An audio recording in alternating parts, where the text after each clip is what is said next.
Guys നമുക്ക് ഭയങ്കര വെള്ളപ്പൊക്കം കേട്ടോ. എന്നാൽ രാത്രി ഒറ്റ മഴയും കൊണ്ട് വെള്ളം കയറിയത് കണ്ടോ. നമ്മുടെ ആ മാവിൻ്റെ താഴെയാണ് നമ്മൾ വള്ളം കിട്ടിയിരുന്നത്. വള്ളം നോക്കി പൊങ്ങിയെത്തി. ഇതൊരു കോൺക്രീറ്റ് റോഡാണ് കേട്ടോ. ഇങ്ങി വരെ കയറി ഹെവിയായിട്ടൊഴുവാണ്. ആ മരത്തിൻ്റെ മൂട്ടിലൊക്കെ നമ്മൾ കഴിച്ചുകൊണ്ടിട്ടിരുന്നത്. വലിയ മരത്തിൻ്റെ മൂട്ടിൻ്റെ അപ്പുറത്ത് നമ്മൾ കഴിച്ചുകൊണ്ടിട്ടിരുന്നത്. അപ്പോൾ ഉടങ്ങും പറ്റത്തില്ല. ഹെവി വെച്ചാൽ ഹെവി. ഒറ്റ രാത്രിയിലത്തെ മഴയും കൊണ്ട് കയറിയ വെള്ളം കണ്ടോ ഗൈസ്.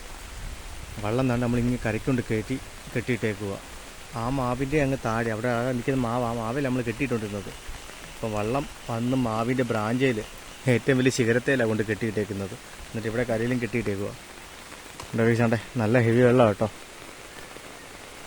അക്കരെയെല്ലാം നമ്മുടെ ചൂണ്ടയും കിടപ്പുണ്ട്. അവിടെ അപ്പുറം കാണുന്ന മുളങ്കാട്ടിലല്ല. അതിൻ്റെ ഇങ്ങി കയറി കോൺക്രീറ്റ് റോഡ്. ഇവിടുത്തെ റോഡ് നമ്മുടെ ഇങ്ങനെ അങ്ങോട്ട് പോകുന്ന ഇങ്ങോട്ട് വരുന്ന ഇറങ്ങുന്ന റോഡാണ് ഞങ്ങളുടെ റോഡായത്. ഈ റോഡ് ഇങ്ങനെ താഴെയല്ല അവിടം വരെ ഉണ്ട്. പക്ഷേ എല്ലാം മുങ്ങി. ഈ റോഡിൽ വരെ വെള്ളം കയറി കിടക്കുക. ഹെവിയാണ് ഗൈസ്, ഹെവി.